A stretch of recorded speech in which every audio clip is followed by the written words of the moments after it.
हाँ, good morning बच्चों। सबसे पहले ये बताएंगे वॉइस क्लियर है कि नहीं। थोड़ा जल्दी कमेंट करके बताएं, वॉइस क्लियर है कि नहीं।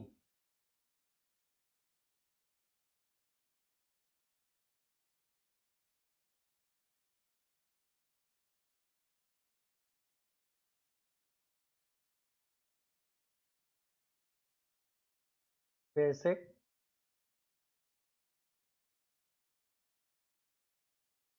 और 2 मिनट आ जाएगा डार्क।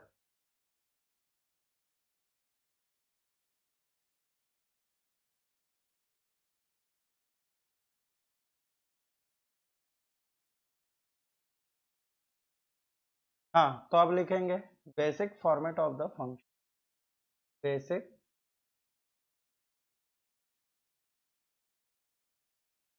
फॉर्मेट, तो किसी भी फंक्शन का बेसिक फॉर्मेट क्या होता है, जस्ट ध्यान से देखते जाना। y equal to f x. ठीक है, किसी भी फंक्शन का जो बेसिक फॉर्मेट होता है वो होता है y equal to f x. किसी भी फंक्शन का जो बेसिक फॉर्मेट रहेगा वो होता है y equal to f x. ठीक है, यहाँ पर x जो होता है इसको बोला जाता है इंडिपेंडेंट वेरिएबल। x यहाँ पर है,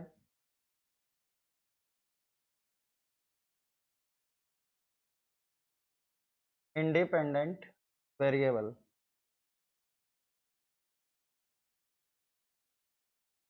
इंडिपेंडेंट वेरिएबल, और जो y रहता है इसको बोला जाता है क्या चीज, डिपेंडेंट वेरिएबल।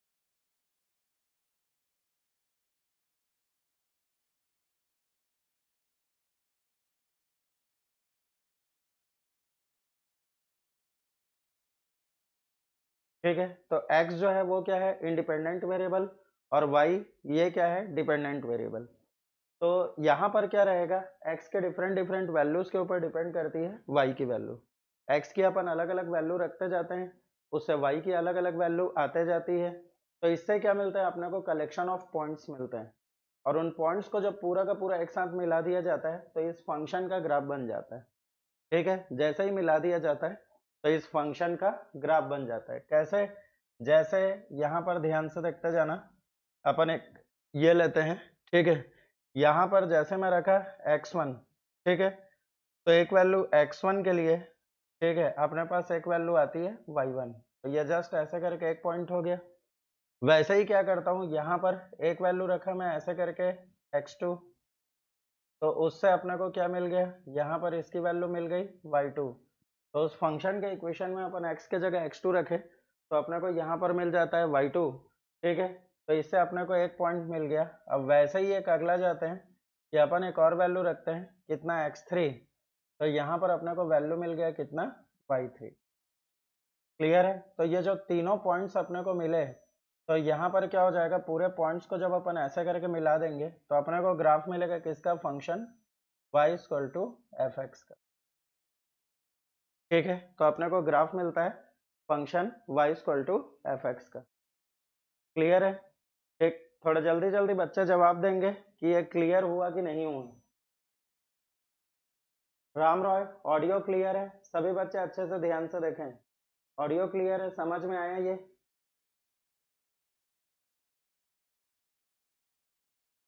तो यहाँ पर क्या रहता है, ये अलग अलग वैल्यू के ऊपर अच्छे से ध्यान से देखते जाएं। x1 रखे तो क्या मिला, y1। x2 रखे तो मिला y2। x3 रखे तो मिला y3। ठीक है, तो कुछ इस तरीके से यहाँ पर इसका लॉजिक चलता है। ठीक है, बस अपने को इतना ही ध्यान देना रहता है कि यहाँ पर ये एक function, basic format of the function होता है y equal to f x, जहाँ पर है x इंडिपेंडेंट वेरिएबल और y क्या है, डिपेंडेंट वेरिएबल। मीन्स x के डिफरेंट डिफरेंट वैल्यू के ऊपर डिपेंड करती है y की वैल्यू। अब x के डिफरेंट डिफरेंट वैल्यू के ऊपर y की वैल्यू डिपेंड करेगी, मतलब मैं x की वैल्यू रखा x1 तो मिला y1, फिर रखा x2 तो मिलेगा y2, फिर रखा x3 तो यहाँ पर मिल जाएगा कितना, y3। ठीक है, तो ये वाला लॉजिक इसके अंदर काम करता है। और जैसे ही अपन पूरे पॉइंट्स को मिला देते हैं, तो भाई जैसे अपन क्लास 10th में क्या करते थे, तो क्लास 10th में एक छोटा सा ये था कि अपन स्ट्रेट लाइन का ग्राफ खींचते थे। ठीक है, अपने को ग्राफ पेपर मिलता था। अब वो क्या रहेगा, स्ट्रेट लाइन कर्वेचर का फॉर्म में, कर्वेचर के फॉर्म में आ जाएगा, और कर्व के फॉर्म में अपन क्या करेंगे, इसका पूरा एनालिसिस करेंगे। तो अभी अपन कर्व पढ़ेंगे, कर्व के बाद अपन इसको पॉइंट टू पॉइंट एनालिसिस करेंगे तो वही अपना क्या हो जाता है, डिफरेंशिएशन होता है, और उसके बाद फिर इंटीग्रेशन आता है। मीन्स डिफरेंशिएशन के बाद अपन पढ़ते हैं एप्लीकेशन ऑफ डेरिवेटिव, जो कि आपके आईआईटी का सबसे मेन सिलेबस रहता है, सबसे बड़ा सिलेबस माना जाता है, और एक्चुअल में हम लोग उसी का प्रिपरेशन कर रहे हैं। क्लास 11th में इस चीज को पढ़ा जाता है, उसके बाद ही 12th में बहुत आसानी से कैलकुलस सॉल्व होता है। ठीक है, बाकी अगर आप ध्यान से देखें तो 40% कैलकुलस तो आपका 11th में ही हो जाएगा। ठीक है, चलो आगे फिर अब इसमें बढ़ जाते हैं। तो शायद इतना बच्चों को समझ में आ गया होगा। अगला लॉजिक, तो बिल्कुल ध्यान से देखते जाएं और अच्छे से समझते जाएं। तो ये था अपने पास basic format of the function, कि एक फंक्शन का बेसिक फॉर्मेट क्या होता है। तो चलो आगे फिर अपन इसमें जाते हैं। तो सबसे पहली बात ये करेंगे, ठीक है, हेडिंग डालेंगे रियल एक्सिस।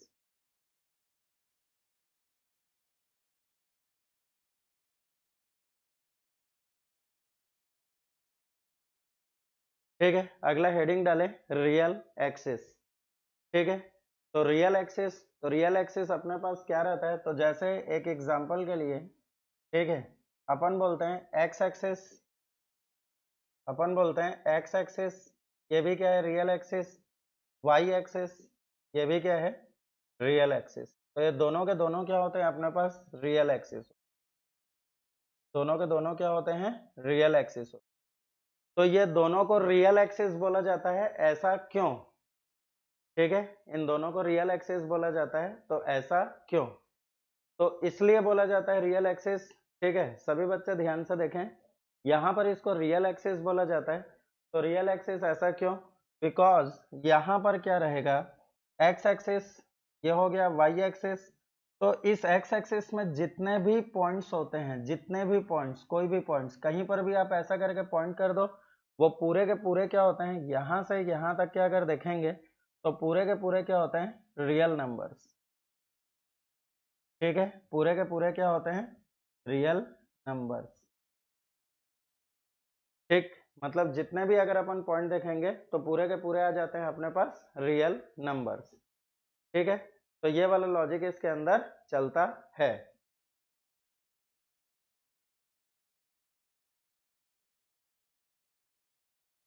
ठीक है बच्चा लोग, तो वैसे ही अगर वाई एक्सिस में भी देखेंगे तो पूरे के पूरे पॉइंट्स क्या होते हैं, कहीं पर भी आप यहाँ पर पॉइंट कर लो तो पूरे के पूरे क्या होते हैं, कलेक्शन ऑफ रियल नंबर्स होते हैं। ठीक है, कलेक्शन ऑफ रियल नंबर्स होते हैं, मतलब हर एक पॉइंट क्या है, यहाँ पर रियल नंबर है। बिल्कुल आपको यहाँ पर कभी भी आयोटा नहीं मिलेगा, हमेशा बच्चे इसको ध्यान में रखेंगे। ठीक है, किसी भी हालत में आपको मतलब इसमें आयोटा नहीं मिलेगा। क्यों? क्योंकि जब अपन कॉम्प्लेक्स नंबर पढ़े थे, तो सभी बच्चे ध्यान में रखें, जब अपन कॉम्प्लेक्स नंबर पढ़े थे तो कॉम्प्लेक्स नंबर में क्या होता था, एक एक्स एक्सिस रियल एक्सिस होता था और वाई एक्सिस इमेजिनरी एक्सिस होता था।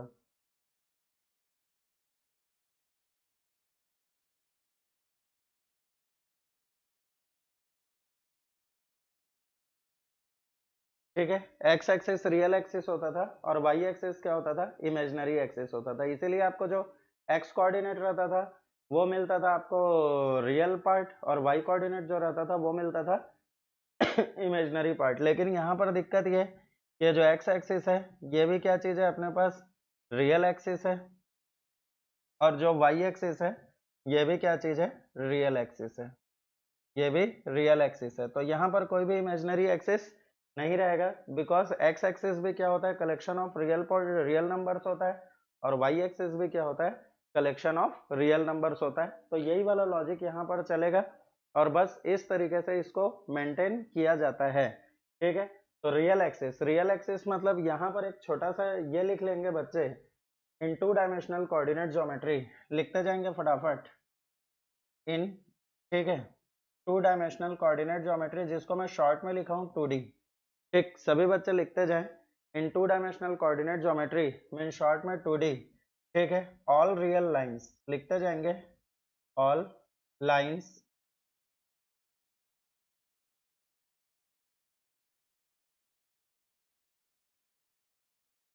All lines are real axis ठीक है। In two dimensional coordinate geometry, 2D का मतलब टू डायमेंशनल कोऑर्डिनेट ज्योमेट्री, तो in two dimensional coordinate geometry all lines are real axis, all lines are real axis because, लिखते जाएं,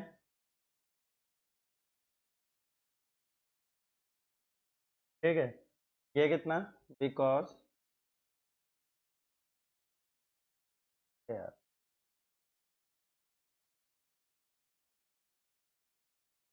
इसमें लिखे because,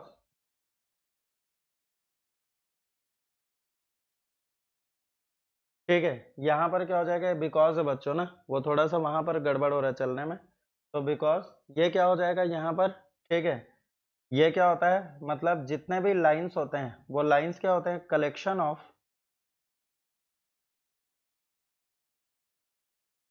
of real numbers,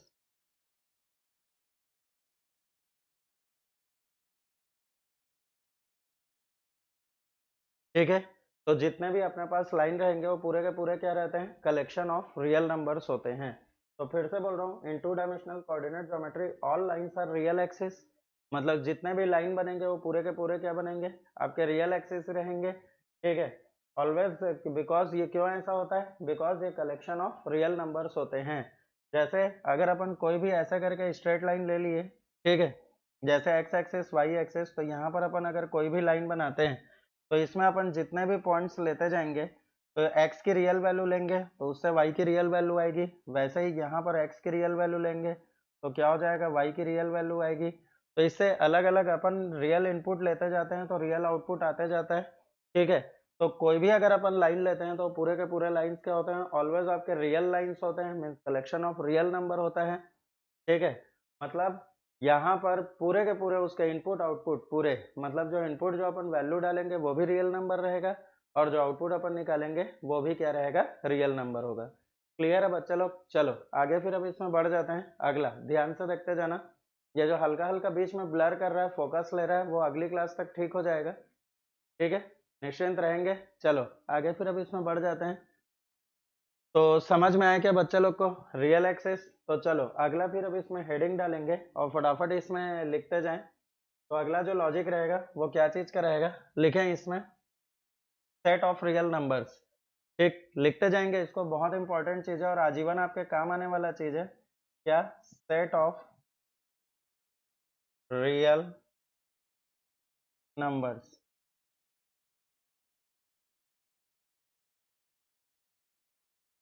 ठीक है। Set of real numbers, set of real numbers means real number, उनका collection, ठीक है। याद रखना अभी सेट थ्योरी अपन पढ़ेंगे, ठीक है, ध्यान से देखते जाएं सभी बच्चे, सेट थ्योरी अपन पढ़ेंगे। सेट थ्योरी पढ़ेंगे तो यहाँ पर एक छोटा सा ये रहेगा कि सेट मतलब होता है कलेक्शन ऑफ डेटा, सेट मतलब क्या होता है, कलेक्शन ऑफ डेटा। यहाँ पर कोई भी नंबर रिपीटेशन फॉर्म में नहीं रहता, सदा इसको ध्यान में रखें। यहाँ पर कोई भी नंबर रिपीटेशन फॉर्म में नहीं रहता, मतलब सेट में कलेक्शन ऑफ डेटा जो रहेगा, ठीक है, तो वहां पर कलेक्शन ऑफ जो डेटा रहेगा, तो वहां पर कभी भी कोई भी नंबर जो है रिपीटेशन फॉर्म में नहीं रहेगा। फॉर एग्जांपल जैसे अगर 1 आ रहा है, ठीक है, तो सभी बच्चे ध्यान से देखते जाएं। तो अगर बाई चांस 1 आ रहा है तो 1 किसी भी सेट में दो बार नहीं आएगा, क्लियर है। अगर 0 है तो 0 केवल सिंगल टाइम्स आएगा, एक से ज्यादा बार वो नहीं आएगा। तो कोई ये वाला लॉजिक चलता है किसमें, सेट ऑफ रियल नंबर्स में। तो जैसे अगर अपन यहाँ पर देखें तो ध्यान से देखते जाना बच्चे लोग, तो सेट ऑफ रियल नंबर्स को किससे बताया दिखाया जाता है, कैपिटल आर से रिप्रेजेंट किया जाता है, ठीक है। सेट ऑफ रियल नंबर्स इसको किससे दिखाया जाता है, कैपिटल आर से रिप्रेजेंट किया जाता है। अब यहाँ पर क्या रहेगा, तो कैपिटल आर, तो ईच एंड एवरी नंबर, ध्यान से देखते जाएंगे बच्चे, ईच एंड एवरी नंबर, ठीक है, ईच एंड एवरी नंबर, ठीक, ईच एंड एवरी नंबर, ठीक, जो कि क्या हो सकता है, पॉजिटिव और निगेटिव, ठीक है, वो पॉजिटिव हो सकता है या फिर निगेटिव हो सकता है, एंड वो क्या हो सकता है, रैशनल और इरेशनल,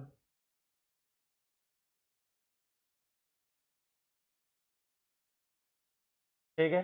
तो ये क्या चीज, मतलब जितने भी अपने पास नंबर अपन देखते हैं वो क्या हो, each and every number positive हो या फिर नेगेटिव हो, रेशनल हो या फिर इरेशनल हो। मतलब पॉजिटिव नेगेटिव रेशनल नंबर हो या फिर पॉजिटिव नेगेटिव इरेशनल नंबर हो, तो उसको क्या बोला जाता है, सेट ऑफ रियल नंबर्स बोला जाता है। तो बच्चों बात ऐसी है कि अगर बाई चांस ऐसा है, अपन कॉम्प्लेक्स नंबर में भी कुछ पढ़े हुए हैं इसके बारे में, ठीक है, तो बात कुछ ऐसी रहती है कि अगर जितने नंबर अपन देख रहे हैं पूरे के पूरे नंबर अगर रियल नंबर है, ध्यान में रखना ना, पूरे के पूरे real number, set of real numbers को किससे दिखाया जाता है, कैपिटल आर से रिप्रेजेंट किया जाता है। तो जितने भी नंबर है अगर वो पूरे के पूरे नंबर अपने पास रियल नंबर्स हैं, ठीक है, जितने भी नंबर हैं अगर वो पूरे के पूरे नंबर्स अपने पास रियल नंबर्स हैं, तो रियल नंबर्स हैं, तो भाई अगर ये रियल नंबर हैं तो नॉन रियल नंबर क्या होंगे, ठीक है, तो नॉन रियल नंबर अपने पास क्या होंगे, तो ध्यान से देखते जाएंगे बच्चे, समझते जाएंगे। तो देखो ये हो गया set of real number, capital R से इसको डिनोट किया जाता है, इसका रिप्रेजेंटेशन होता है capital R, each and every real number, ठीक है, विच आर पॉजिटिव और नेगेटिव एंड रेशनल और relational, all are real numbers, ठीक है। अब इसमें अगला हेडिंग डालेंगे तो क्या लिखेंगे, नॉन रियल नंबर्स। तो अगला ध्यान से देखते जाना, तो ये क्या हो जाएगा, non real numbers, non real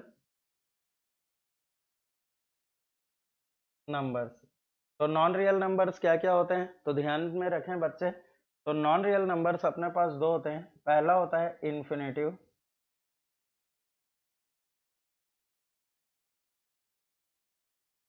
infinitive जिसका रिप्रेजेंटेशन कुछ इस तरीके से रहता है, और सेकंड होता है जो कि आप लोग पढ़े थे क्या चीज, iota.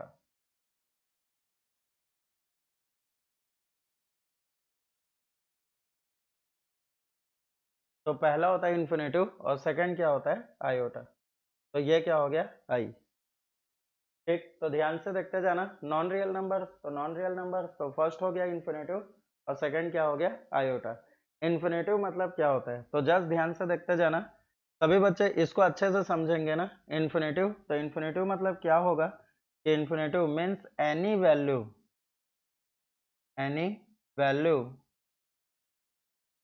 Which is not equal to zero, please इसको ऐसा लिखेंगे ना, any value which is not equal to zero, ठीक है, not equal to zero, whole upon ये कितना हो जाएगा, जीरो।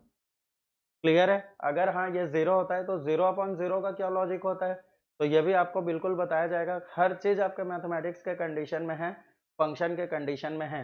तो ये कितना हो जाएगा, any value which is not equal to zero whole upon zero, ठीक है। तो एक ये वाला लॉजिक रहेगा कि क्या चीज, किसी भी वैल्यू को जो कि जीरो नहीं है उसको अगर अपन जीरो से डिवाइड करते हैं तो ऑलवेज अपने को क्या मिलता है, इन्फिनेटिव मिलता है। इन्फिनेटिव ऑलवेज, इन्फिनेटिव का मतलब ही होता है जो चीज हमारे अप्रोच से बाहर हो जाए, ठीक है। आयोटा, तो आयोटा क्या होता है, आयोटा आता है रूट ओवर -1। अब रूट ओवर -1 अगर ये आयोटा है, मतलब यहाँ पर क्या हो जाएगा, ठीक है, रूट के अंदर कभी भी अगर कोई भी अपन निगेटिव वैल्यू लेते हैं, हालांकि इसका कंप्लीट डिस्क्रिप्शन अपन किस में देखे थे, कि पूरा थरोली इसको पूरा देखा गया था, इसमें कॉम्प्लेक्स नंबर में, और कॉम्प्लेक्स नंबर बच्चों को पढ़ाया था, और हालांकि जो बच्चा ना पढ़ा हो तो बिल्कुल इसको अच्छे से ध्यान से देखे। रूट के अंदर कोई भी अगर निगेटिव वैल्यू आती है, तो रूट के अंदर कोई भी निगेटिव वैल्यू आया तो ये ऑलवेज क्या होता है, इन टर्म्स ऑफ आयोटा आता है, इसको बोला जाता है इमेजिनरी क्वांटिटी, ठीक है। आयोटा क्या होता है अपने पास, इमेजिनरी, इमेजिनरी नंबर। अब इमेजिनरी नंबर होता है इसीलिए इसको रियल नहीं माना जाता, ठीक है, तो इसीलिए वो क्या हो जाता है, नॉन रियल नंबर होता है, ठीक। तो अपने पास नॉन रियल नंबर्स में दो होते हैं, एक इन्फिनेटिव होता है, any value which is not equal to zero whole upon zero, किसी भी वैल्यू को जो कि जीरो नहीं है उसको अगर जीरो से डिवाइड किया जाए तो अपने को क्या मिलता है, इन्फिनेटिव। और सेकंड, अगर रूट के अंदर कोई भी निगेटिव वैल्यू आए, ठीक है, तो वो किस टर्म्स में आ जाता है, आयोटा के टर्म्स में आ जाता है, ठीक है। तो आयोटा के टर्म्स में आ जाएगा तो यहाँ पर उसको क्या बोला जाएगा, इमेजिनरी नंबर, ठीक है। जैसे फॉर एग्जाम्पल, तो ध्यान से देखते जाना, तो देखो बच्चों तुम लोग को एक चीज साफ बता दे रहा हूँ, फंक्शन में केवल आपके दो दुश्मन होते हैं, ठीक है, फंक्शन में केवल आपके दो दुश्मन होते हैं, कौन कौन, एक इन्फिनेटिव और दूसरा आयोटा। ध्यान से सुनते जाएंगे सभी बच्चे, फंक्शन में आपके दो दुश्मन होते हैं, एक इन्फिनेटिव होता है और दूसरा आयोटा होता है, ठीक है, एक इन्फिनेटिव रहेगा और दूसरा आयोटा रहेगा। तो यहाँ पर क्या है लॉजिक, अच्छे से समझते जाएं। तो यहाँ पर सबसे पहले जैसे मैं जाता हूँ किसमें, इन्फिनेटिव।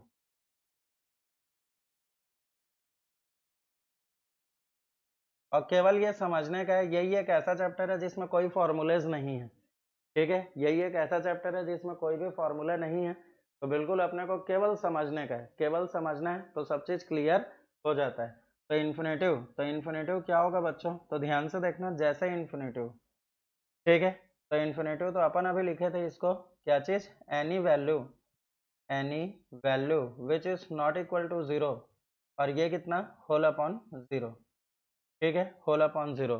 ये एक अनडिफाइंड वैल्यू रहती है। जैसे एक एग्जांपल के लिए आपको बता रहा हूँ कि जैसे ये एक स्ट्रेट लाइन हो गया, आप 0 से लेकर के 10 तक की गिनती अगर जानते हैं, काउंटेशन में अगर आप कंप्लीट 0 से लेकर के केवल 10 तक जानते हैं, 10 से ऊपर अगर आप नहीं सुने, तो कोई भी इसके आगे वाला पॉइंट आपके लिए क्या हो जाएगा, अप्रोच से बाहर।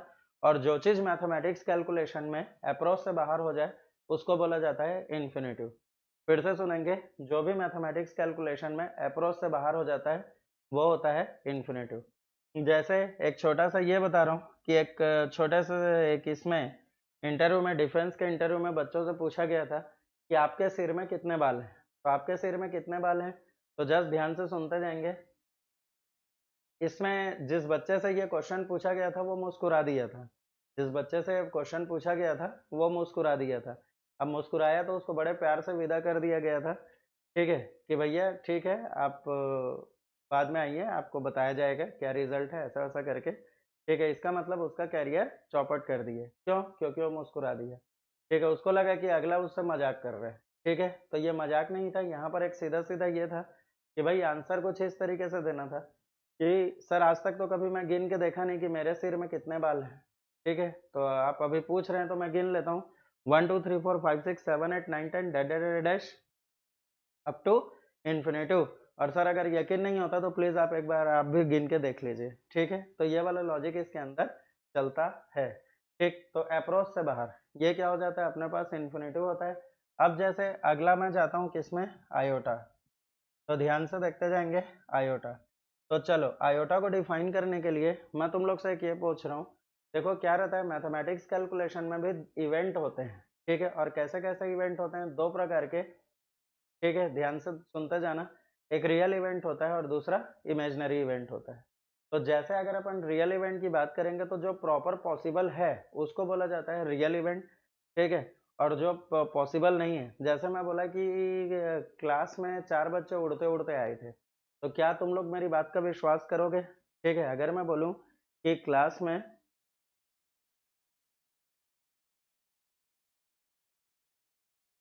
ठीक है, अगर क्लास में 4 बच्चे उड़ते उड़ते आए थे तो बच्चे विश्वास करेंगे क्या मेरी बात का, कभी नहीं करेंगे, है ना, सही बात।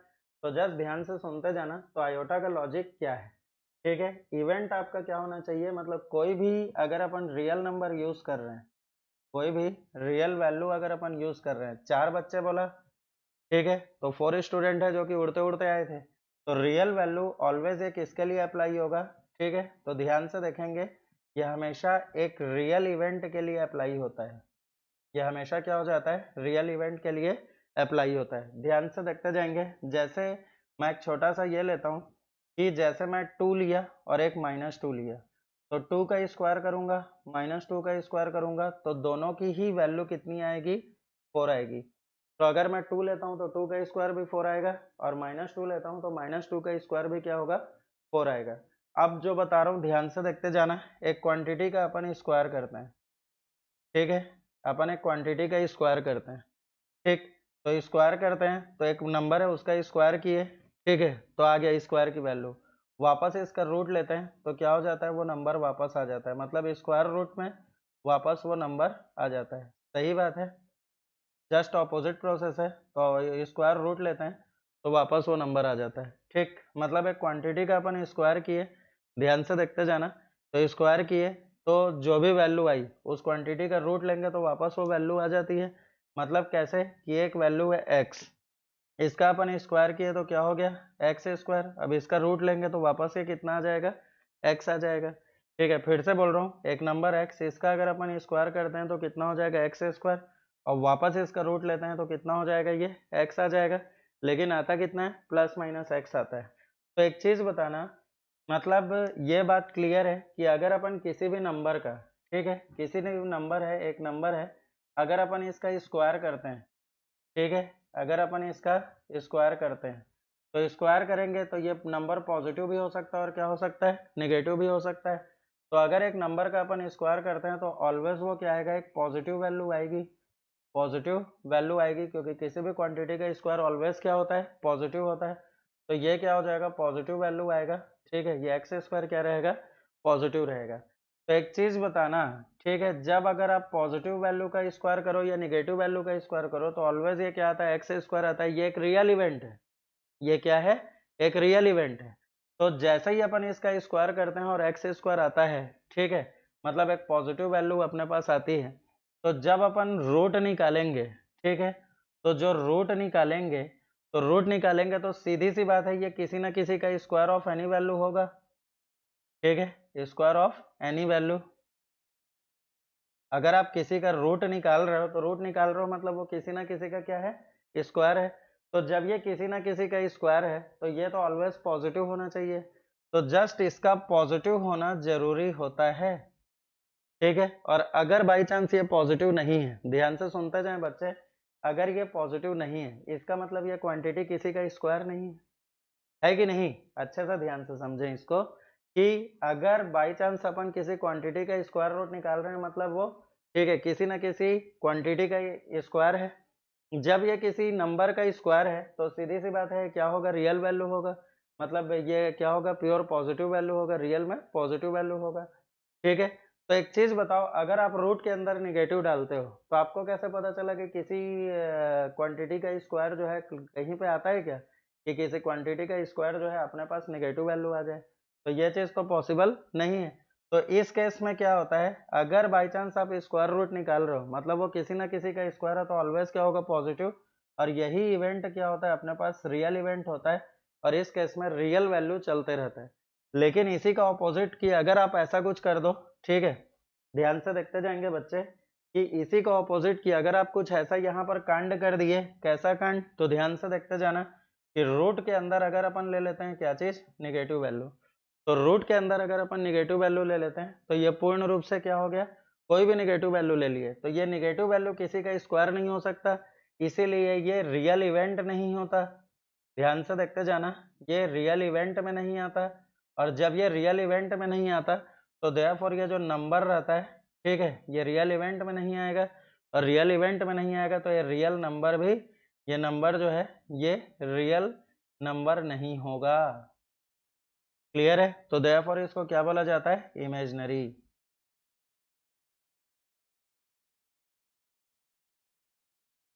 ठीक है, तो हमेशा इस चीज को ध्यान में रखेंगे कि real event, imaginary event.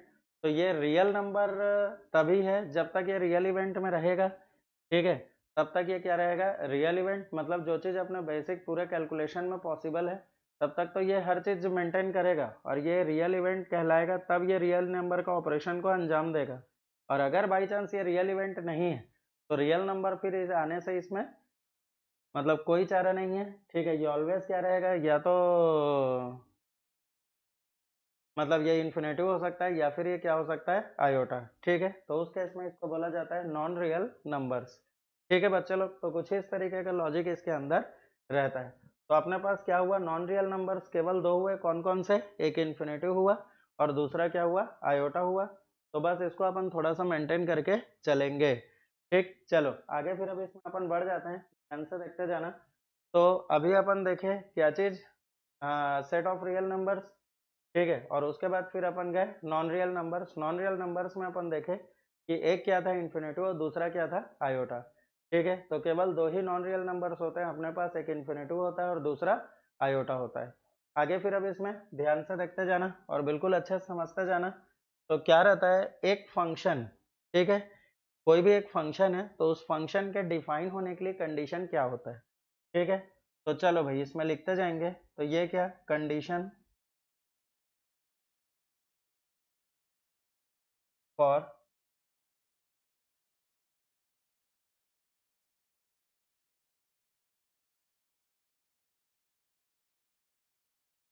condition for definition of a function,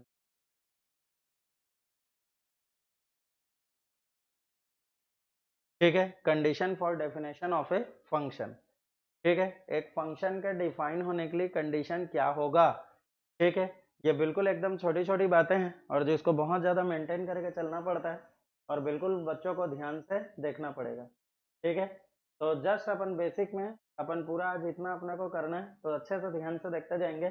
condition for defining a function और डेफिनेशन ऑफ ए फंक्शन। तो देखो सबसे पहला कंडीशन, ठीक है ध्यान से देखेंगे बच्चे। सबसे पहला कंडीशन कि ये क्या हो जाएगा। ठीक है, कोई भी जैसे एक फंक्शन अपन पहले ये ले लेते हैं कि फंक्शन क्या है अपने पास y equal to f x. Function है अपने पास y equal to f x. अब y equal to f x है तो ध्यान से देखते जाना x की रियल वैल्यू के लिए। ठीक है, x की रियल वैल्यू, इसको बोला जाता है इम्प्लीकेशन साइन। बच्चे अच्छी तरह से जानते हैं इसको बोला जाता है इम्प्लीकेशन साइन। तो x की रियल वैल्यू के लिए x बिलोंग्स टू r, ठीक है इसको बोला जाता है एप्सिलॉन। मतलब x बिलोंग्स टू r मतलब x कहाँ से है तो सेट ऑफ रियल नंबर में से कोई वैल्यू है। तो x के रियल वैल्यू के लिए y की रियल वैल्यू आए। ठीक है, x की रियल वैल्यू के लिए y की रियल वैल्यू आई तो फंक्शन क्या होता है डिफाइन होता है। इसमें कोई दिक्कत नहीं रहता। मतलब ऑलवेज एक फंक्शन के डिफाइन होने के लिए हमेशा अपने पास एक लॉजिक रहता है कि x की रियल वैल्यू के लिए y की रियल वैल्यू आनी चाहिए। ठीक है, फिर से बोल रहा हूँ, एक फंक्शन का डिफाइन होने के लिए मात्र एक लौता कंडीशन होता है कि क्या x की रियल वैल्यू रखते जाए और y की रियल वैल्यू मिलते जाए, तब तक अपना फंक्शन क्या रहता है डिफाइन होता है। ठीक है, अब ध्यान से देखते जाएं और बिल्कुल अच्छे से समझते जाएं। लेकिन इसमें गड़बड़ कहाँ पर होगा तो गड़बड़ कहाँ पर होगा तो बिल्कुल अच्छे से ध्यान से देखते जाना। ये क्या हो जाएगा, बाई चांस तुमने रखा x की रियल वैल्यू। ठीक है, बाई चांस तुमने रखा x की रियल वैल्यू और इसके लिए अपने को y की वैल्यू मिल जाती है y बिलोंग्स टू, तो ऐसा सेट में डालेंगे इन्फिनेटिव मिल जाए या फिर आयोटा मिल जाए। ठीक है, तो अपने को y बिलोंग्स टू क्या मिल जाए, या तो इन्फिनेटिव मिल जाए या तो आयोटा मिल जाए। तो ओ माय गॉड, ठीक है क्या हो गया फंक्शन का कैरियर चौपट, तो ये पूर्ण रूप से बर्बाद। ठीक, ध्यान से देखते जाना, x की रियल वैल्यू के लिए अगर y की वैल्यू इन्फिनेटिव या आयोटा मिल जाती है, x की रियल वैल्यू के लिए अगर y की वैल्यू अपने को क्या मिल जाए इन्फिनेटिव या आयोटा, तो इन्फिनेटिव या आयोटा मिल गया तो इसका मतलब क्या हो गया फंक्शन का कैरियर चौपट। ठीक है, इस केस में फंक्शन डिफाइन नहीं, तो इसीलिए ऐसा क्रॉस लगा दिया यहाँ पर। ठीक है, अब इसी को थोड़ा सा और अपन ये करते हैं, ध्यान से देखते जाना। जैसे मैं इसका एक एग्जांपल लिया तो इसका एक एग्जांपल लेता हूँ तो समझते जाएंगे। जैसे अपने पास फंक्शन है y equal to 1 upon x, y equal to 1 upon x. तो अगर मैं इसमें x इक्वल टू 0 लेता हूँ, ध्यान से देखेंगे बच्चे, x इक्वल टू 0 लेता हूँ तो y की वैल्यू कितनी आ जाएगी तो y इक्वल टू कितना आ जाएगा इन्फिनेटिव। सही बात है। तो देखो मैंने रखा है रियल वैल्यू, 0 क्या चीज़ है अपने पास रियल वैल्यू है और इस रियल वैल्यू के लिए y की वैल्यू क्या आ रही है इन्फिनेटिव आ रही है। तो इस रियल वैल्यू के लिए y की वैल्यू इन्फिनेटिव आ रही है तो बताओ फंक्शन डिफाइन रहेगा क्या। ठीक है, तो फंक्शन किसी भी हालत में डिफाइन नहीं होगा। ठीक है, समझ में आया बच्चे लोग, तो कुछ इस तरीके का लॉजिक इसके अंदर चलेगा। तो यहाँ पर फंक्शन डिफाइन नहीं है, सीधी सी बात। ठीक, क्लियर है बच्चे लोग। अब यहाँ पर ऐसा भी हो सकता है कि बच्चे कुछ और गड़बड़ कर दें, तो किस टाइप का गड़बड़ कर दें तो ध्यान से देखते जाना। तो एक अगला लॉजिक और अच्छे से समझते जाएं। हो सकता है कि थर्ड कंडीशन तुमने इनपुट ही गलत ले लिया।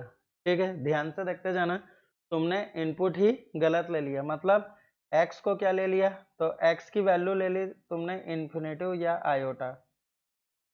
ठीक है, तो x की वैल्यू तुमने ले ली क्या चीज इन्फिनेटिव या आयोटा।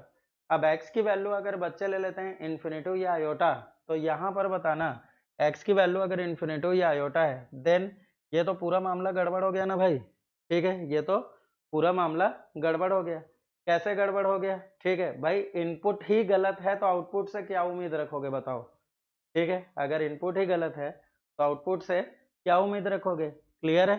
तो क्या हो जाएगा यहाँ पर y की वैल्यू कुछ भी आए, ठीक है y की वैल्यू कुछ भी आए आपका फंक्शन डिफाइन नहीं है। ठीक है, यहाँ पर y की वैल्यू कुछ भी है, ठीक है यहाँ पर फंक्शन डिफाइन नहीं है। क्यों, क्योंकि आपने इनपुट ही गलत लिया है, x की वैल्यू इन्फिनेटिव या आयोटा में से ले लिया है, तो इसीलिए यहाँ पर पूरा मामला चौपट हो गया। ठीक है बच्चे लोग, तो देख लो अच्छे से ध्यान से सुनेंगे। Condition for definition of a function y equal to f x. तो एक function y equal to f x कब डिफाइन होता है, ठीक है, तो ध्यान से देखते जाना। x बिलोंग्स टू r, मतलब x की रियल वैल्यू के लिए y की वैल्यू रियल आती है, ठीक है, तो क्या हो जाता है, फंक्शन अपने पास डिफाइन होता है। अगर x के रियल वैल्यू के लिए y की वैल्यू इन्फिनेटिव या आयोटा आ जाए, ठीक है, तो भाई ये तो गड़बड़ हो गया कि इन्फिनेटिव और आयोटा ना, तो इन्फिनेटिव आयोटा कभी भी किसी भी वेरिएबल की वैल्यू नहीं आनी चाहिए। तो अगर x की वैल्यू अपन रियल वैल्यू लेते हैं, उसके लिए y की वैल्यू इन्फिनेटिव या आयोटा आती है, तो उस केस में भी फंक्शन अपने पास डिफाइन नहीं है।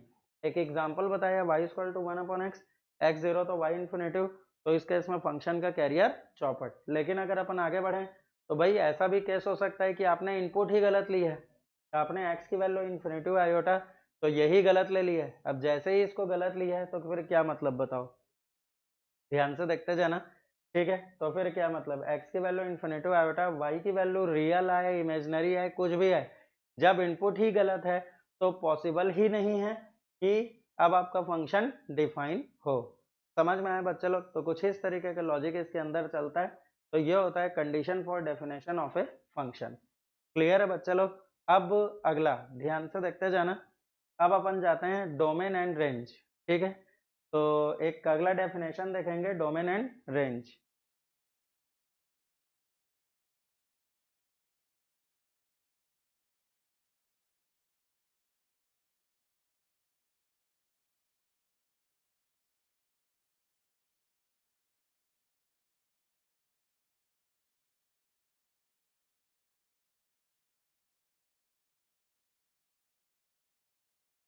हाँ, तो चलो फिर आगे अपन जाते हैं किसमें, डोमेन एंड रेंज।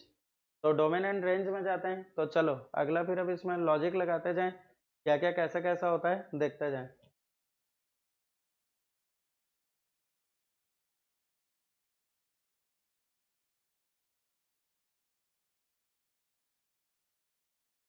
हम्म, तो चलो भाई अच्छे से समझते जाएंगे डोमेन एंड रेंज। तो डोमेन एंड रेंज इसका लॉजिक क्या रहेगा, कैसा रहेगा, इसको अच्छे से समझते जाएंगे। तो देखना, सबसे पहली बात, अच्छा बच्चा बुरा बच्चा मतलब समझते हैं बच्चे, ठीक है, अच्छा बच्चा बुरा बच्चा, इसका मतलब समझते होंगे। तो ये क्या रहता है देखते जाएं। जैसे यहाँ पर अपने पास एक फंक्शन है, ठीक है, y equal to f x, अपने पास एक फंक्शन है y equal to f x, ये x का x एक्सिस हो गया, ये y एक्सिस, ठीक है, फंक्शन है अपने पास कितना, y equal to f x. अब यहाँ पर एक चीज बताना, ठीक है, जैसे एक छोटा सा लॉजिक कि एक बच्चा है अपन अपने पास, ठीक है, ये बच्चा एक अच्छा बच्चा है। कब अच्छा बच्चा है, जब ये अपने घर से कोचिंग निकले, तो घर से सीधा कोचिंग निकले और कोचिंग से सीधा कहाँ जाए, घर जाए, ठीक है, तो उस केस में आप क्या बोलोगे, ये अच्छा बच्चा है, ठीक है, उस केस में आप क्या बोलोगे, ये अच्छा बच्चा है, ठीक है। लेकिन अगर बाई चांस ये घर से निकल के ऐसा घूम के कोचिंग जा रहा है, ठीक है, या फिर ये घर से निकल रहा है टाइम पे और वो कोचिंग ना पहुंच के वापस टाइम पे घर पहुंच गया, तो इस केस में आप इसको अच्छा बच्चा बोलोगे क्या, नहीं। मीन्स प्रॉपर जो बच्चा लिमिटेशन में रहता है वो क्या होता है, अच्छा बच्चा होता है। तो जस्ट ध्यान से देखते जाना, ठीक है, इस बच्चे का अच्छा होने के लिए इसका कंडीशन लिमिटेशन क्या है, तो दो दो जगह लिमिटेशन चलेगा, एक चलेगा एक्स एक्सिस में और दूसरा चलेगा वाई एक्सिस में। ध्यान से देखते जाना, जैसे एक फंक्शन, ठीक है, बना है, तो ये कहाँ से कहाँ तक बना है, ए से लेकर के ये बना बी तक के, ठीक है, तो ये बना है ए से लेकर के बी तक के। अब ए से लेकर के बी तक के बना है, तो ये क्या हो जाएगा, जैसे ही मैं एक्स इक्वल टू ए रखूंगा तो फंक्शन की वैल्यू आएगी एफ है। जैसे ही मैं इसमें एक्स इक्वल टू बी रखूंगा तो फंक्शन की वैल्यू कितनी आएगी, एफ बी। ध्यान से देखते जाना। तो क्या है, ये फंक्शन केवल और केवल बना है ए से लेकर के बी तक के। तो अगर बाई चांस यहाँ पर ये ए, ठीक है, तो तुम बोलोगे सर ए से पीछे क्यों नहीं गया, ठीक है, एक्स की वैल्यू कहाँ से कहाँ तक है, ठीक है, तो ध्यान से देखते जाना, एक्स की वैल्यू आई ए से लेकर के बी तक के, वो ए के इक्वल है कि नहीं वो बाद में देखेंगे। तो चलो ध्यान से देखते जाना, तो फंक्शन का लिमिटेशन आया ए से लेकर के बी तक के। जब ए से लेकर के बी तक के ये गया है, तो तुम बोलोगे सर ए से पीछे क्यों नहीं आया, तो हो सकता है ए से जस्ट मैं पीछे आऊं, ठीक है, एक्स की वैल्यू, जैसे बच्चा पूछा कि सर एक्स की वैल्यू ए से कम क्यों नहीं लिए, ठीक है, ए से छोटी क्यों नहीं लिए। तो जैसे ही अगर बच्चा बोले कि सर ए से छोटी क्यों नहीं लिए, तो भैया मेरा जवाब ये होगा कि हो सकता है मैं एक्स की वैल्यू ए से छोटी लूं जस्ट एक पॉइंट पीछे, तो उसके कारण वाई की वैल्यू इन्फिनिटी या आयोटा आ रही होगी, ठीक है। बच्चा बोला सर बी से ऊपर क्यों नहीं गए, तो हो सकता है बी से जस्ट ऊपर जाऊं, उसके लिए फंक्शन की वैल्यू क्या आ रही होगी, इन्फिनिटी या आयोटा आ रही होगी। समझ में आ रहा है, ठीक है। तो ए से पीछे फंक्शन की वैल्यू हो सकती है इन्फिनिटी या आयोटा रही होगी, इसीलिए ग्राफ नहीं बना। बी से ऊपर तो हो सकता है फंक्शन की वैल्यू इन्फिनिटी या आयोटा रही होगी, इसीलिए ग्राफ नहीं बना। मीन्स केवल और केवल इस ग्राफ का लिमिटेशन क्या था, ए से बी के बीच में। मीन्स जब तक कि ये ए से बी के बीच में रहेगा तब तक ये फंक्शन डिफाइन रहेगा। मतलब जो एक्स का लिमिटेशन होता है जिसके लिए फंक्शन डिफाइन होता है, इसको बोला जाता है domain of the function. X का लिमिटेशन जिसके लिए फंक्शन डिफाइन होता है, इसको बोला जाता है डोमेन ऑफ द फंक्शन, ठीक है। तो वैसे ही इस एक्स की वैल्यूज के लिए वाई की जो वैल्यू आती है, ठीक है, एक्स की वैल्यू के लिमिटेशन के लिए वाई की वैल्यूज का जो लिमिटेशन आता है, ठीक, तो इसको बोला जाता है क्या चीज, रेंज। ठीक, ध्यान से देखते जाना। तो ये x की वैल्यू के लिमिटेशन के लिए जो y की वैल्यू का लिमिटेशन आता है, इसी को बोला जाता है क्या चीज, रेंज। ठीक, तो अच्छे से ध्यान से देख लेंगे x की वैल्यूज का लिमिटेशन क्या है, a टू b, ठीक है। तो ये क्या हो जाएगा, मतलब set of values of x for which the given function is defined is called the domain of the function, ठीक है। And set of values of y for which the given function is defined is called the range of the function. Means x की values का limitation जिसके लिए function define होता है, उसको बोला जाता है फंक्शन का डोमेन। और ठीक है, y की वैल्यूज का लिमिटेशन जिसके लिए फंक्शन डिफाइन होता है, उसको बोला जाता है, ठीक है, फंक्शन का रेंज। ठीक, तो हो सके तो उसको बाकायदा बच्चे नोट करके रख लेंगे, क्योंकि एक बार सेशन रीजन में ऐसा बोला गया था, ठीक है। तो set of values of x for which the function is defined is called domain of the function. और जस्ट उसका उल्टा y की वैल्यूज का लिमिटेशन जिसके लिए फंक्शन डिफाइन होता है, उसको बोला जाता है रेंज ऑफ द फंक्शन। ठीक है बच्चे लोग, तो कुछ इस तरीके का हिसाब किताब इसके अंदर चलता है। सिंपल सा लॉजिक है, कुछ ये नहीं कि x की वैल्यू मैं कहां से कहां तक लूं, ठीक है, x की वैल्यू मैं कहां से कहां तक लूं कि फंक्शन डिफाइन हो, तो वो कहलाएगा फंक्शन का डोमेन। और उसके लिए फंक्शन की जो वैल्यू आती है, ठीक है, उसका जो लिमिटेशन रहेगा वो क्या होता है, फंक्शन का रेंज। ठीक है, क्लियर है। मतलब x की वैल्यूज के लिए जो y की वैल्यूज मिलेगी, तो y का ही लिमिटेशन होता है उसका रेंज। अब ध्यान से देखना, तो जैसे अगर अपन इसमें देखें, तो ये एफ ए एफ बी, तो रेंज मतलब फंक्शन की वैल्यू।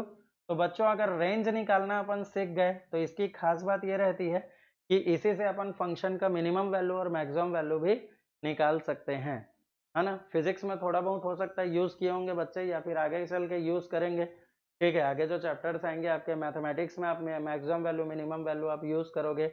जैसे अगर अपन कॉम्प्लेक्स नंबर में देखे थे कि किसी मॉडुलस का मिनिमम वैल्यू निकाले थे, मैक्सिमम वैल्यू निकाले थे, तो कुछ इस तरीके से ये रेंज ही क्या करता है, फंक्शन का मिनिमम वैल्यू और मैक्सिमम वैल्यू निकाल के देता है।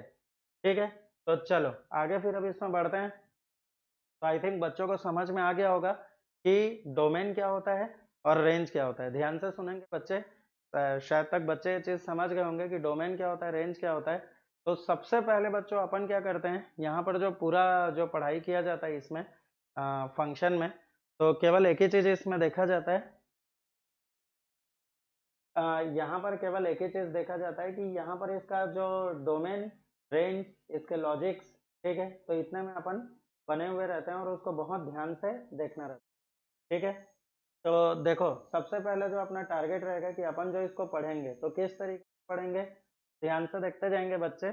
यहाँ पर क्या रहेगा, ठीक है, एक लॉजिक कि अपन देखेंगे यहाँ पर जो फंक्शन जो अपन पढ़ेंगे, तो पूरा इसका जो शेड्यूल रहेगा वो किस तरीके से रहेगा,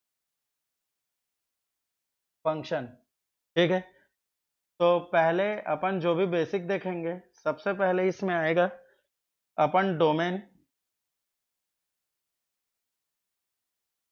डोमेन प्लस पूरे फंक्शन का ग्राफ पढ़ेंगे।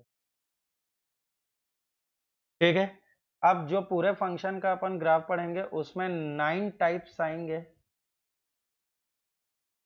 ठीक है, 9 टाइप्स के अपने पास क्या बनेंगे, ठीक है, अलग अलग फंक्शन रहेंगे। अभी बता रहा हूँ वो 9 टाइप्स क्या होंगे, क्लासिफिकेशन में आता है। तो डोमेन प्लस उसका ग्राफ, ठीक है। जैसे ही ये क्लियर होता है तो अपन क्या करते हैं, इसके साथ ही साथ मतलब जो ग्राफ रहता है इसके साथ ही साथ अपन क्या करते हैं, इसकी प्रॉपर्टीज पढ़ते हैं,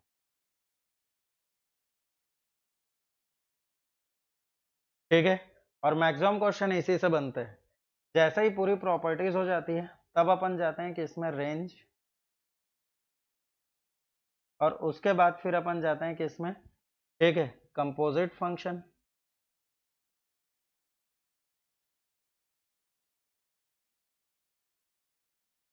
एंड पीरियोडिक फंक्शन,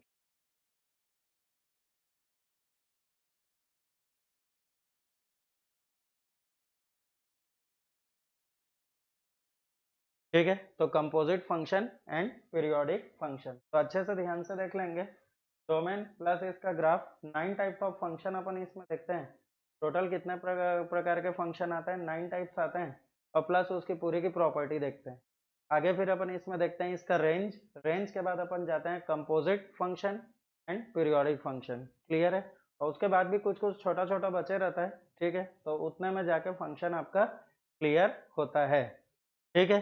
चलो अब इसमें अपन आगे बढ़ते हैं, ध्यान से देखते जाना। तो सबसे पहले लिखेंगे बच्चे क्लासिफिकेशन ऑफ फंक्शन, ठीक है। अच्छे से लिखते जाएं, ध्यान देते जाना। तो लिखें इसमें क्लासिफिकेशन ऑफ फंक्शन।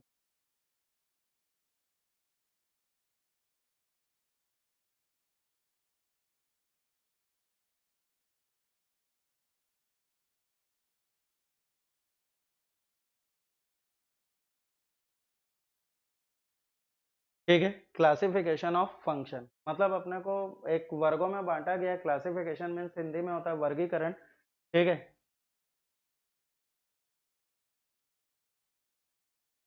हाँ चलो ध्यान से देखते जाएंगे। तो ये कितना क्लासिफिकेशन ऑफ फंक्शन, तो ये क्या हो जाएगा, सबसे पहला अपन पढ़ते हैं, ठीक है। इसमें ध्यान से सुनते जाएंगे। अक्षत पूछ रहा था सर इतने में कॉपी भर जाती है, तो हाँ बेटा यहाँ पर 9 फंक्शंस हैं, ठीक है। और पूरा उसका प्रॉपर्टी वगैरह करते करते इसमें थोड़ा सा डिफ्रेंसिएशन भी आएगा, थोड़ा सा इंटीग्रेशन भी आएगा, ठीक है। अब बहुत सारी चीजें इसके अंदर आते जाएंगे, ठीक है।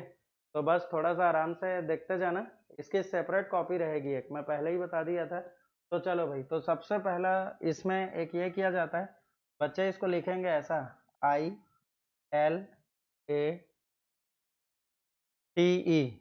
ये आइलेट जो है ये इंटीग्रेशन में बच्चे यूज करते हैं। तो आइलेट, आई का मतलब होता है इनवर्स ट्रिग्नोमेट्री फंक्शन, इनवर्स ट्रिग, ये ट्रिग लिखा हूँ इसका मतलब ट्रिग्नोमेट्री फंक्शन। फॉर एग्जांपल क्या चीज, sign inverse x, sign inverse x, cos inverse x. तो ये जो अपन लिखते हैं इनवर्स ट्रिग्नोमेट्री फंक्शन, ठीक है। अगला आता है लॉगरिथमिक फंक्शन।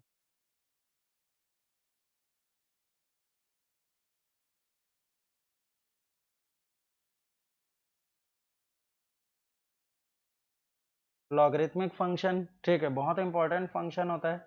एग्जाम्पल इसके फंक्शन को कैसे दिखाते हैं, जैसे लॉग एक्स बेस ए, ठीक है। तो ये हो गया क्या चीज, लॉगरिथमिक फंक्शन।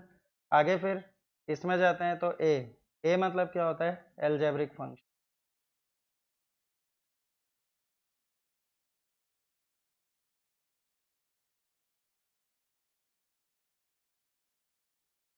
एल्जेब्रिक फंक्शन मतलब जैसे अगर अपन लिखते हैं x x square x cube, या x to the power 1/2, x to the power 3/2, ठीक है। या फिर जो न्यूमेरिकल वैल्यू है 1 2 3 4, ये सब क्या हो जाएगा इसके अंदर आ जाएगा, ठीक है। तो एल्जेब्रिक फंक्शन, ठीक है बच्चा लोग। अगला फिर अब इसमें जाएगा तो टी, टी का मतलब होता है trigonometry function, trigonometry function, trigonometry function, ठीक है। ध्यान से देखते जाएंगे। तो अब बच्चे तो जानते हैं trigonometry function, sine x cos x tan x. तो ये क्या हो जाएगा, ट्रिग्नोमेट्री फंक्शन, ठीक है। तो उसका बच्चे जानते हैं, एग्जाम्पल नहीं लिखा। ई का मतलब क्या हो जाएगा, एक्सपोनेंशियल फंक्शन,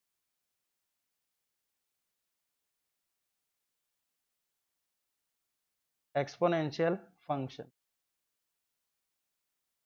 ठीक, एक्सपोनेंशियल फंक्शन। तो ये थोड़ा बच्चे लोग के लिए नया रहता है, ध्यान में रखना। तो एक्सपोनेंशियल फंक्शन तो ये क्या होता है, e to the power x और a टू द पावर, ठीक है, a to the power x या फिर क्या बोला जाता है a to the power x। तो ये क्या हो जाता है अपने पास एक्सपोनेंशियल फंक्शन, ठीक है, क्लियर है। तो कुछ इस तरीके का लॉजिक इसके अंदर रहता है। अब ये टोटल टाइप्स ऑफ कितने फंक्शन हुए, 5 हुए, ठीक है। फिर से ध्यान से देख लें, आइलेट, आइलेट sine inverse x, cos inverse x, उसके बाद फिर क्या है, लॉगरिथमिक फंक्शन, ठीक है, लॉग एक्स बेस है, ठीक। अगला क्या है, एल्जेब्रिक फंक्शन, तो algebraic function x x square x cube, trigonometry function sine x cos x tan x, आगे फिर e exponential function e to the power x a to the power x, clear है। तो कुछ इस तरीके से हुआ। आगे फिर अब इसमें ध्यान से देखना, अभी बचा हुआ है और भी है इसके अंदर, तो देखते जाएंगे बच्चे।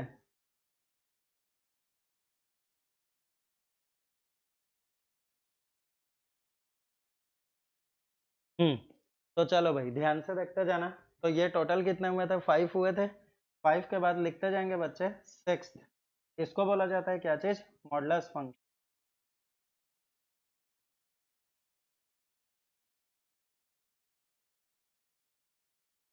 Modulus function. तो modulus function means y equal to mod, ठीक है। ये पूरा क्या होता है कैसा होता है तुम लोग को पता चल जाएगा, निश्चिंत रहेंगे। अभी मैं केवल क्लासिफिकेशन बता रहा हूँ कि पढ़ना क्या क्या है, ठीक है। सेवंथ, अगला होता है क्या चीज, वो सबसे जबरदस्त फंक्शन ओवरऑल फंक्शन में, ठीक है, ग्रेटेस्ट इंटीजर फंक्शन,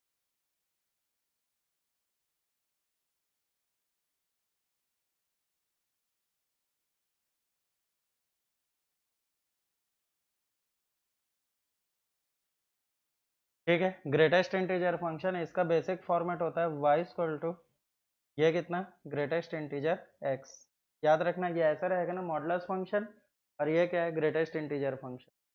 अगला जो जाएगा एट्थ, ठीक है, ध्यान से देखते जाना, fractional part of the function,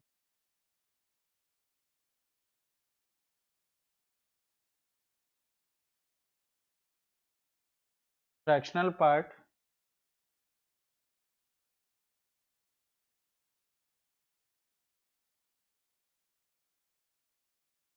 of the function. तो fractional part of the function क्या होता है, तो ये होता है y इक्वल टू, ये हो जाता है फ्रैक्शनल पार्ट ऑफ x, ठीक है, y equal to fractional part of x।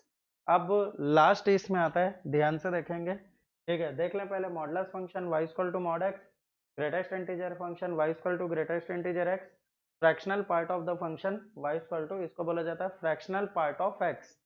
तो पूरे का मतलब क्या होता है कैसा होता है हर चीज आप पढ़ेंगे, ठीक है। अगला जाता है इसमें नाइन्थ, ठीक है, इसको बोला जाता है सिग्नम फंक्शन। ध्यान से देखें बच्चे, ये होता है सिग्नम फंक्शन,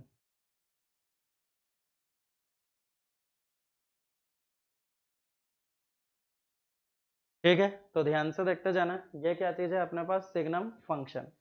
तो सिग्नम फंक्शन, तो ये क्या रहता है सिग्नम फंक्शन, तो ये होता है y इक्वल टू, इसको लिखा जाता है S G N of x, ठीक है। तो signum function y equal to S G N of x, ठीक।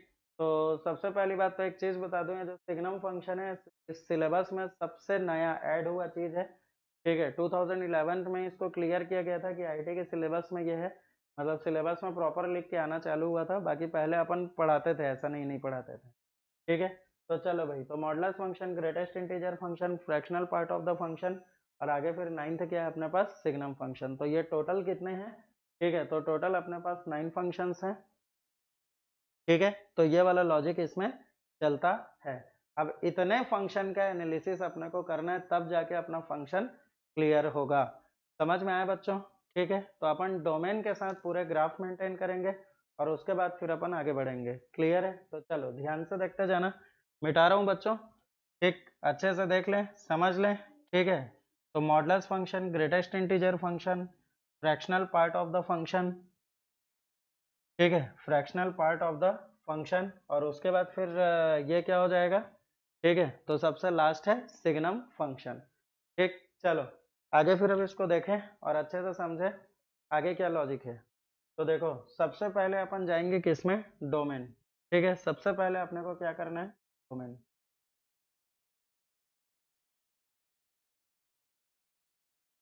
ठीक है, अपन पढ़ेंगे डोमेन ऑफ द फंक्शन। तो सबसे पहले अपन करेंगे डोमेन, और डोमेन में आ जाएगा, ध्यान से देखना, सबसे पहला, ठीक है, डोमेन ऑफ अलजेब्रिक फंक्शन।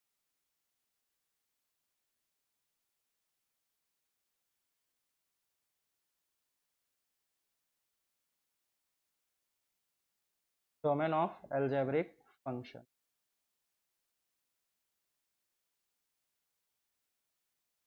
ठीक है, तो ये क्या डोमेन, और सबसे पहले इसमें अपन क्या देखेंगे, डोमेन ऑफ अलजेब्रिक फंक्शन। मतलब अपन जितना भी जो आप कार्यक्रम कर रहे हैं किसके लिए करेंगे, अलजेब्रिक फंक्शन के लिए, और पूरा अलजेब्रिक के लिए अभी चलेगा। समझ में आ रहा है बच्चों लोग। ठीक है, पूरा भी क्या रहेगा, अलजेब्रिक के लिए चलेगा। और ये बकायदा नेक्स्ट क्लास तक ये जो फोकस मार रहा है ये पूरा बंद हो जाएगा। ठीक है, निश्चिंत रहेंगे। चलो तो आगे फिर अब ये क्या हो जाएगा, डोमेन ऑफ अलजेब्रिक फंक्शन। तो डोमेन ऑफ अलजेब्रिक फंक्शन इसका ये क्या रहेगा। ठीक है, तो सबसे पहली बात मैं तुम लोग को एक सेट थ्योरी का लॉजिक बता रहा हूँ। ठीक है, इसको हो सके तो नोट करके बच्चे लिख लेंगे, ध्यान में रखेंगे, पैसे वाला नोट नहीं है, याद रखने वाला नोट है। ये तो बच्चे बोलेंगे कि सर तो नोट देने वाले थे। ठीक है, तो चलो भाई ध्यान से देखते जाना। तो जैसे अगर मेरे पास एक सेट है ए, ठीक है, हालांकि सेट थ्योरी में अपन देखेंगे लेकिन अभी एक लॉजिक क्लियर कर रहा हूँ। ए बी सी डी, ठीक है, सेट में 4 एलिमेंट्स हैं, कौन कौन से, ए बी सी डी। अब ये क्या हो जाएगा, दूसरा सेट है अपने पास बी, तो ये मान लो कितना है, ए सी। तो अगर मैं सेट ए में से बी को सब्ट्रैक्ट करता हूँ, ध्यान से देखना, set A minus set B. ठीक है, तो जैसे ही ए में से बी को सब्ट्रैक्ट करता हूँ, ठीक है, तो क्या हो जाएगा, ए में से बी को निकालना है, तो क्या हो जाएगा, केवल और केवल इसके जो एलिमेंट्स रहेंगे ए और सी वही इसमें से कटेंगे। ठीक है, ये बाकायदा क्या हो जाएंगे, हट जाएंगे, क्योंकि उसको सब्ट्रैक्ट कर दिया गया। तो बाकी कितना बचेगा, बी एंड डी। समझ में आ रहा है बच्चे लोग। तो एक सेट थ्योरी का लॉजिक अपने को यहाँ पर अभी लगाना पड़ेगा, बिकॉज आर, आर क्या होता है, सेट ऑफ रियल नंबर्स होता है। आर क्या होता है, सेट ऑफ रियल नंबर्स होता है। तो इस तरीके का अपने को कुछ यहाँ पर लॉजिक लगाना पड़ेगा, तो अपना काम बनेगा। ठीक है, तो चलो आगे फिर अपन इसमें जाते हैं, है ना। तो क्या हो जाएगा, अपन जाते हैं डोमेन ऑफ एल्जेब्रिक फंक्शन। तो इसमें किस तरीके के प्रॉब्लम्स आएंगे, तो ध्यान से देखते जाना। ठीक है, बारी बारी से इसको ये करते जाएंगे।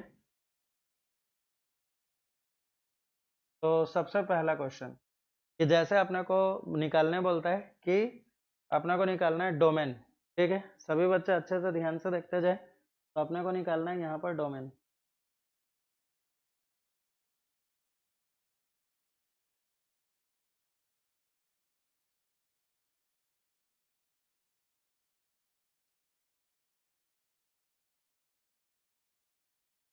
चलो, तो अब अपने को क्या करना है, डोमेन निकालना है।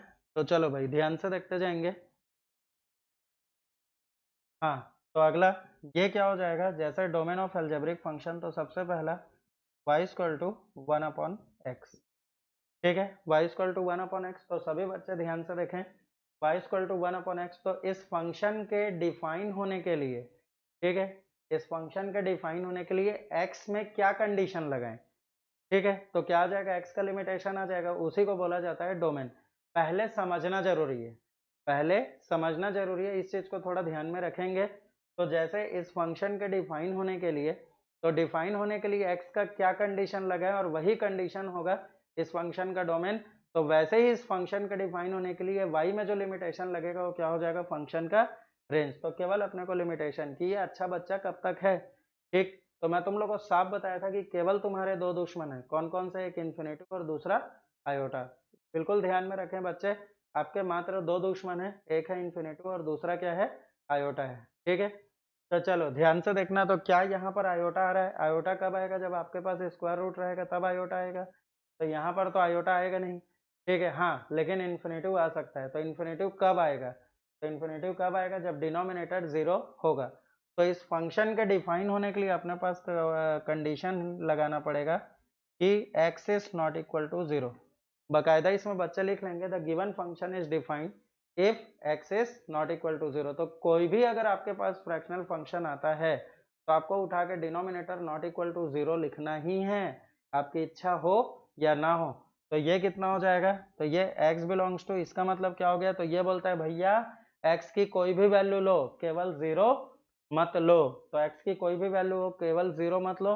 तो ध्यान से देखते जाना, पूरे के पूरे रियल नंबर के लिए सही है, किसको छोड़कर, तो 0 को छोड़कर। तो ये क्या हो गया अपने पास इस फंक्शन का डोमेन। समझ में आ रहा है, मतलब पूरे रियल नंबर के लिए सही है, केवल किसको छोड़कर, 0 को छोड़कर। तो ये भी सेट है और 0 को सेट में डाल के इससे अपन सब्ट्रैक्ट कर देते हैं। लेकिन तुम लोग को एक ये बता रहा हूँ, आईआईटी 2005 में 4 ऑप्शन एक दिया हुआ था, ठीक है, उसमें खैर छोड़ो अभी उसको नहीं, उसको मैं आखिरी में बताऊंगा, ठीक है, बस इतना ध्यान में रखना। तो सेट ऑफ रियल नंबर, तो इसमें से पूरे रियल नंबर के लिए सही है, कुछ भी रखो कोई दिक्कत नहीं, केवल दिक्कत किसमें, 0 में है। तो वैसे ही अपन आगे बढ़ते हैं, तो ध्यान से देखेंगे बच्चे, जैसे सेकंड, तो सेकंड वाला, तो अगर अपन करते हैं y equal to 1 upon x square, तो y equal to 1 upon x square, तो क्या रहेगा यहाँ पर, denominator is not equal to 0, x square is not equal to 0। आपको कुछ नहीं करना है, केवल उठा के, ठीक है, डिनोमिनेटर को नॉट इक्वल टू 0 करना है।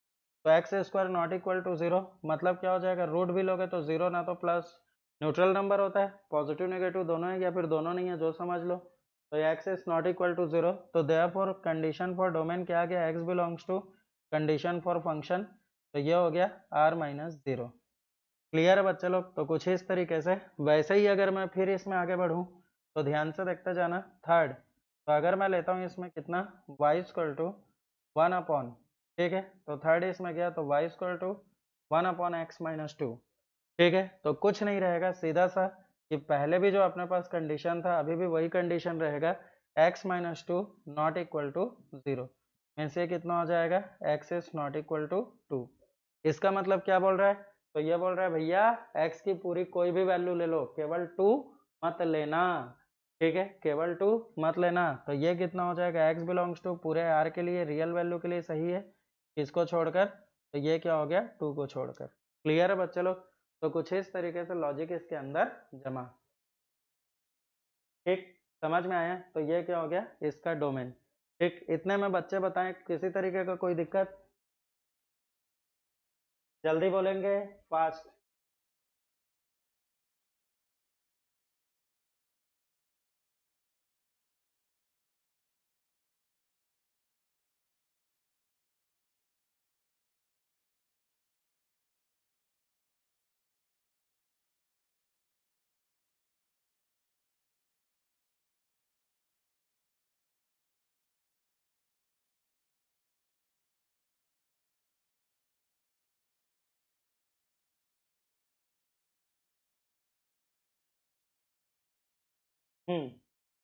चलो भाई आगे फिर अब इसमें बढ़ जाते हैं, तो अगला ध्यान से देखते जाना। तो अभी और इसमें आगे बढ़ते हैं, अच्छे से देखते जाना, समझते जाना क्या है कैसा है। तो कितना अपन देखे ये, ठीक है, चलो, जैसे ही किसी क्वेश्चन के आगे, जैसे अभी 3 प्रॉब्लम्स हुए हैं तो 4, तो अगर मैं स्टार लगाऊं मतलब समझ जाना कि यहाँ से एक अलग कैटेगरी स्टार्ट होगी, ठीक है। तो चलो आगे फिर इसमें, तो फोर्थ, ठीक है, तो फोर्थ में जाते हैं, सभी बच्चे अच्छे से समझते जाएगा। जैसे अगर by chance y equal to मैं कर दिया 1 अपॉन, ये है x square minus 3x plus 2, ठीक, तो सीधा सा लॉजिक कि क्या हो जाएगा, डिनोमिनेटर नॉट इक्वल टू 0 मतलब x square minus 3x plus 2, और ये कितना हो जाएगा, नॉट इक्वल टू 0, इनसे कितना हो जाएगा, x minus 1 into x minus 2, और ये कितना हो जाएगा, नॉट इक्वल टू 0, ठीक है, फैक्टराइजेशन कर दिए। तो x square minus 3x plus 2 का फैक्टराइजेशन क्या होगा, x minus 1 into x minus 2, इसका मतलब क्या हो जाएगा, x is not equal to 1 and 2, ठीक है, मतलब ये कितना हो जाएगा, x बिलोंग्स टू, ध्यान से देखते जाना, पूरे रियल वैल्यू के लिए सही है, किसको किसको छोड़कर, एक 1 और दूसरा 2, ठीक है, तो x belongs to r minus, ये कितना हो जाएगा, 1 2। हो गया बच्चे लोग, कुछ इस तरीके से इसका लॉजिक आया, ठीक है। चलो अब आगे फिर इसमें बढ़ते हैं, तो ध्यान से देखते जाना, ये फोर्थ हो गया, अब मैं क्या करता हूँ, यहाँ पर एक स्टार लगा रहा हूँ, मतलब यहाँ से मैं कैटेगरी चेंज करूंगा। ठीक है, तो बिल्कुल अच्छे से समझते जाएं बच्चे लोग। तो देखो क्या रहता है, केवल दो वैल्यूज रहते हैं जो कि अपने को परेशान करते हैं। कौन कौन से दो वैल्यूज, एक इन्फिनेटिव और दूसरा आयोटा। ऑलवेज कभी भी डोमेन निकालते समय मात्र हम लोग को दो चीजों के ऊपर ध्यान देना पड़ता है, एक इन्फिनेटिव नहीं आना चाहिए और दूसरा आयोटा नहीं आना चाहिए। ठीक है, एक इन्फिनेटिव नहीं दिखना चाहिए और दूसरा आयोटा, मतलब एक्स की वैल्यू ना तो आपको इन्फिनेटिव और आयोटा लेनी है और ना ही एक्स के किसी रियल वैल्यू के कारण वाई की वैल्यू इन्फिनेटिव और आयोटा आने देनी है। ठीक है, तो चलो ध्यान से देखते जाना। तो ये कितना हो जाएगा, जैसे अगर मैं गया स्टार लगा दिया फिफ्थ। ठीक है, मतलब यहाँ से थोड़ा सा कैटेगरी इसका चेंज कर रहा हूँ, तो ये कितना हो जाएगा वाई इक्वल टू। ठीक है, अगर मैं बाई चांस करता हूँ x upon x plus one. ठीक है, इसको कर दिया x upon x plus one. तो बच्चों यहाँ पर बात कुछ ऐसी है कि अगर बाई चांस यहाँ पर न्यूमरेटर में कोई भी अगर वेरिएबल अपने पास है, तो न्यूमरेटर में कोई भी वेरिएबल है तो ये कभी भी फंक्शन का कुछ नहीं बिगाड़ता। ध्यान से सुनेंगे बच्चे, अगर बाई चांस न्यूमरेटर में कोई भी अपने पास वेरिएबल है तो फंक्शन का कभी कुछ नहीं बिगाड़ेगा। हाँ, अगर स्क्वायर रूट है तो गड़बड़ कर सकता है। ठीक है, अगर स्क्वायर रूट है तो गड़बड़ कर सकता है। ठीक है, लेकिन अगर सीधा सीधा कोई अलजेब्रिक फंक्शन है तो ये कभी कोई दिक्कत नहीं देता। तो अगर बाई चांस न्यूमरेटर और डिनोमिनेटर दोनों में वेरिएबल है तो आपका कंडीशन के केवल और केवल डिनोमिनेटर में क्यों, ये न्यूमरेटर जीरो आ जाए तो भी कोई फर्क नहीं पड़ेगा, पॉजिटिव आ जाए तो भी कोई दिक्कत नहीं है, नेगेटिव आ जाए तो भी कोई दिक्कत नहीं है। समझ में आए? तो ये कितना हो जाएगा, तो इस फंक्शन के डिफाइन होने के लिए एक ही कंडीशन की x plus one not equal to zero, means ये कितना हो जाएगा, x is not equal to minus one. ठीक है, मतलब ये कितना हो जाएगा, तो x बिलोंग्स टू, ठीक है, पूरे रियल नंबर के लिए सही है, किसको छोड़कर, माइनस वन को छोड़कर। क्लियर है? तो कुछ इस तरीके से इसके अंदर का लॉजिक आया। ठीक है, न्यूमरेटर के लिए कोई कंडीशन नहीं। इसी तरीके से अगर बाई चांस अपन ये कर देते हैं, ठीक है, अच्छे से देख लें बच्चे, कुछ दिक्कत हो तो बोलेंगे। ठीक है, चलो तो इसी को अगर अपन ये कर देते हैं सिक्स, इसमें मैं गया y इक्वल टू, ये कितना हो जाएगा x प्लस टू अपॉन ये कितना x square plus three x, और ये कितना हो जाएगा प्लस टू। ठीक है, तो x square plus three x plus to. तो ध्यान से देखते जाना बच्चे कि यहाँ पर क्या रहेगा, न्यूमरेटर के लिए कोई कंडीशन नहीं, जो भी लगेगा डिनोमिनेटर के लिए। ठीक है, अब बच्चे लोग के ध्यान में एक चीज आएगा, यहाँ पर क्या है, असल में इस क्वेश्चन से मैं आगे के लिए एक लॉजिक चिपकाया हूँ। तो बच्चे बोलेंगे एक्स प्लस टू ऊपर नीचे से कैंसिल आउट होगा, तो हाँ बिल्कुल आप करा सकते हो, लेकिन आप अगर कैंसिल करा दिए तो बहुत बड़े दिक्कत में फंस जाओगे, आपका आंसर पूरा अगड़म बगड़म आ जाएगा। ठीक, तो इसको बिल्कुल मार्क करके रखेंगे बच्चे कि यहाँ पर मैं x plus two cancel out क्यों नहीं कराया। ठीक है, तो ध्यान से देखें, ये कितना हो जाएगा y इक्वल टू, ये हो जाएगा x plus two whole upon, ये कितना हो जाएगा x plus one into x plus two, ऐसा कर सकते हैं। ठीक, मैं हालांकि पहले से फैक्टराइजेशन नहीं करता है, लेकिन पर बच्चों लोग को दिखाने के लिए कि x प्लस टू कट रहा है। ठीक, तो अगर आप x plus two cancel out करा देते हो तो उस केस में आपके लिए बहुत बड़ा दिक्कत आ जाएगा, बहुत ज़्यादा बड़ा दिक्कत आ जाएगा। क्लियर है? आपको जिस फंक्शन के पूरा लिमिटेशन निकालना था, जिस फंक्शन के पूरे लिमिटेशन में जाना था, तो उस फंक्शन को ही अगर काट दोगे तो उसके, ठीक है, रूप प्रतिरूप में परिवर्तन कर दोगे, ठीक है, तो आपके पास बचा क्या, तो जो बचेगा वो एक्चुअल थोड़ी ना रहेगा। ठीक, तो इसीलिए कभी भी आपको ऐसा कुछ भी कांड यहाँ पर नहीं करना है आपको। आप चाहो तो मल्टीप्लाई करके डिवाइड कर सकते हो। डोमेन रेंज के क्वेश्चंस की बात कर रहा हूँ, ध्यान से सुनना, और खासकर डोमेन की बात। ठीक है, अभी अपन डोमेन में है तो पूरा डोमेन में बने रहेंगे, तो ध्यान से सुनते जाएंगे। आपको कभी भी फंक्शन के रूप प्रतिरूप में कोई परिवर्तन नहीं करना है, वो जिस फॉर्मेट में उसको हमेशा वैसे ही रखना है, कहीं पर भी कोई कांड इस टाइप का नहीं करेंगे। आप चाहो तो कुछ चीज मल्टीप्लाई करके उसको डिवाइड कर सकते हो, चाहो तो ऐड करके सब्ट्रैक्ट कर सकते हो। ठीक है, लेकिन इधर उधर आपको कुछ भी नहीं करना है, जो बोला उसको ध्यान में रखना। आप मल्टीप्लाई करके डिवाइड कर सकते हो, आप ऐड करके इसको सब्ट्रैक्ट कर सकते हो। ठीक है, लेकिन कुछ कैंसल आउट कराने की बारी है तो आप बिल्कुल कैंसल आउट नहीं करेंगे। तो यहाँ पर क्या हो जाएगा, केवल डिनोमिनेटर के लिए कंडीशन जाएगा, क्या चीज, x plus one into x plus to, और ये कितना हो जाएगा, नॉट इक्वल टू जीरो। ठीक है, क्लियर है? तो ये कितना हो जाएगा, x is not equal to, तो ये कितना हो जाएगा, minus one minus two, x is not equal to minus one minus two, means क्या हो जाएगा, ये पूरे के पूरे रियल वैल्यू के लिए सही है, किसको किसको छोड़कर, तो एक हो गया -1 और दूसरा हो जाएगा -2। क्लियर है बच्चे लोग? तो कुछ इस तरीके से लॉजिक इसके अंदर चला। ठीक है, अच्छे से ध्यान से देख लेंगे, किसी तरीके का कोई दिक्कत हो तो बोलेंगे।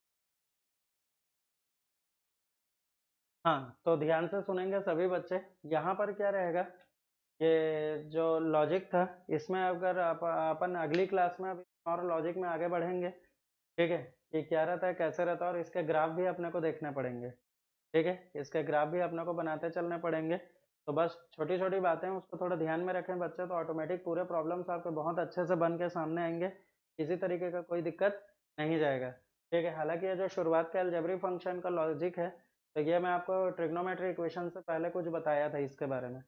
ठीक, लेकिन एक चीज़ ध्यान में रखें, वो मुश्किल से 2% था आपके पूरे फंक्शन। ठीक है, तो पूरे फंक्शन का मुश्किल से कितना, 2%। आगे फिर अपन इसको और करेंगे, और कल फिर अपनी मॉर्निंग में लगेगी क्लास, जो भी टाइमिंग रहेगा, मैं आज इवनिंग में जो क्लास लगेगी उसमें मैं पूरा क्लियर कर दूँगा। ठीक है, और ये जो फोकस वाला प्रॉब्लम था उसको क्लियर कर दूंगा। ठीक, तो ठीक है बच्चों, आज के लिए इतना रखते हैं। ठीक है, और थोड़ा सा पुराना ये रिवाइज करके आए तो उससे फिर कोई दिक्कत नहीं जाए। ठीक है बच्चे लोग, ठीक, बाय बच्चों।